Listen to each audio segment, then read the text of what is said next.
여러분, 성경에 이런 아주 유명한 말씀이 있죠. 너희는 세상의 소금이니 소금이 만일 그 맛을 잃으면 무엇으로 짜게 하리요.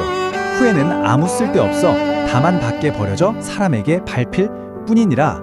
마태복음 5장 13절 말씀인데요. 사실 이 말씀은 기독교인은 우리의 아주 근본적인 정체성을 짚어주는 동시에 우리가 그 고유의 맛을 잃었을 때 얼마나 치명적인 결과가 오는지 경고하고 있습니다.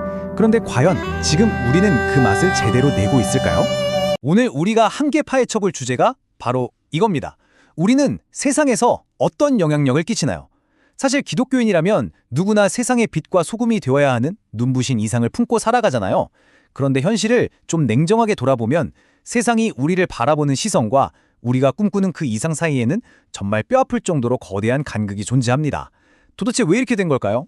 세상 속에서 선한 영향력을 다시 회복하려면 먼저 우리 스스로에게 아주 불편한 질문을 하나 던져봐야 합니다. 대체 우리는 왜, 언제부터 맛을 잃은 소금이 되어버린 걸까요? 어디서부터 스텝이 꼬여서 세상과 제대로 소통조차 못하게 된 건지 오늘 그 근본적인 원인을 하나하나 짚어보도록 하겠습니다. 그 전에 먼저 우리가 원래 어떤 존재로 부름받았는지 확실히 짚고 넘어갈 필요가 있겠죠.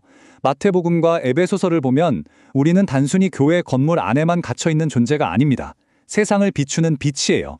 우리의 착한 행실을 통해 하나님께 영광을 돌리고 착함, 의로움, 진실함이라는 아주 멋진 빛의 열매를 맺어 세상에 보여주는 것. 그게 바로 기독교인의 진짜 모습인 거죠. 그런데 여기서 진짜 중요한 핵심이 하나 나옵니다. 소금의 그 짭짤한 진짜 맛이나 빛의 열매라는 게 그냥 억지로 쥐어 짜낸 가식적인 행동에서 나올까요? 절대 아니죠. 잠언과 로마서 말씀처럼 남들 보기에만 좋은 눈가림이 아니라 은혜로 완전히 변화된 내면 깊은 곳에서 우러나오는 마음으로부터의 순종이 절대적으로 필요합니다. 속이 진짜로 변해야 밖으로도 진짜 영향력이 흘러넘치는 거니까요. 자, 그럼 이제 성경이 말하는 이 멋진 이상과 실제 대중들이 우리를 바라보는 냉혹한 현실을 한번 비교해 볼까요? 세상 사람들은 과연 지금의 교회를 어떻게 평가하고 있을까요? 우리를 보며 정말 와, 저 사람들은 따뜻한 빛이다, 짠 맛을 내는 소금이다 라고 느낄까요? 데이터를 보면 정말 마음이 무거워집니다. 기독교윤리 실천 운동에서 발표한 2026년 한국교회 신뢰도 조사 결과를 보시죠. 대중의 신뢰도가 무려 역대 최저 수준인 19%에 불과합니다. 반대로 불신한다는 응답은 무려 75.4%나 되죠. 그러니까 세상 사람 10명 중 7, 8명은 우리를 아예 믿지 않는다는 거예요. 이건 우리가 세상 속에서 소금의 맛을 심각하게 잃어버렸다는 걸 너무나도 명백하게 보여주는 충격적인 수치입니다. 상황은 여기서 끝이 아닙니다. 목회자의 말과 행동에 대한 신뢰도 역시 73%가 불신한다고 답했거든요. 그런데 이 데이터에서 진짜 뼈아픈 대목이 뭔지 아세요?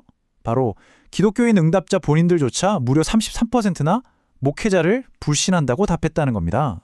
세상 사람들뿐만 아니라 우리 내부에서조차 신뢰의 뿌리가 심하게 흔들리고 있다는 뜻이죠. 그렇다면 도대체 왜, 무엇 때문에 대중은 이렇게까지 우리를 믿지 못하는 걸까요? 불신의 이유 1위를 차지한 건 29.9%를 기록한 독선과 유화독존이었습니다. 우리만 무조건 맞고 너희는 다 틀렸다는 그 오만하고 배타적인 태도 말이죠. 이어서 2위는 17.5%로 언행불일치와 위선이 꼽혔습니다. 겉으로는 거룩한 척, 믿음 좋은 척하지만 속은 그렇지 않은 우리의 외식적인 민낯을 세상은 이미 아주 정확하게 꿰뚫어보고 실망해버린 겁니다. 자, 그렇다면 왜 우리 안에 이런 위선과 언행불일치가 독버섯처럼 퍼지게 된 걸까요? 이 문제의 핵심을 제대로 짚어야 합니다. 만약 교회 안에서 십자가의 은혜는 한 20%만 이야기하고 행동으로 보여주는 것만 80%로 강력하게 요구한다면 어떻게 될까요?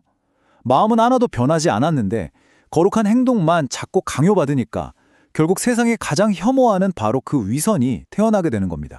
이런 행동 우선의 분위기가 지배하는 공동체를 보면요, 강단에서 우리의 이기심이나 분노, 시기심 같은 약함을 솔직하게 인정하는 메시지가 턱없이 부족합니다.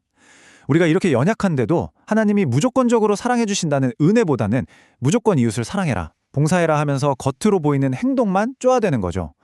이러면 사람들은 어떻게 될까요? 내면은 그대로인데 그냥 순종하는 척 연기하게 되고 결국엔 껍데기만 번지르르한 가짜 신앙으로 전락하고 마는 겁니다. 이 답답한 상황에서 우리가 다시 빛과 소금의 정체성을 회복할 방법, 과연 뭘까요?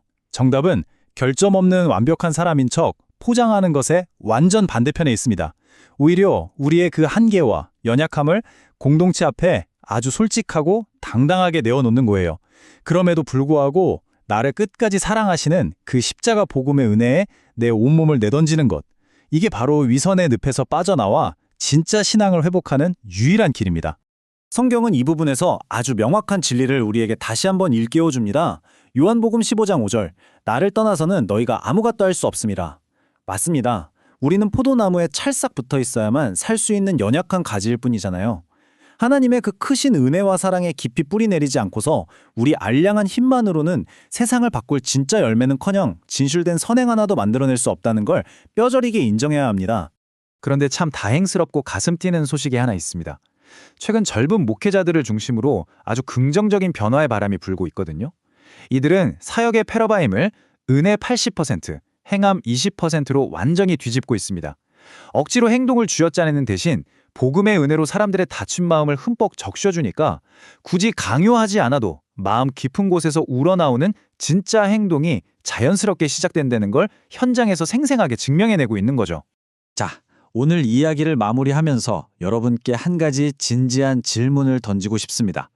당장 내일 여러분은 또다시 율법적인 압박에 시달리며 완벽한 척 억지 연기를 하면서 하루를 보내시겠습니까?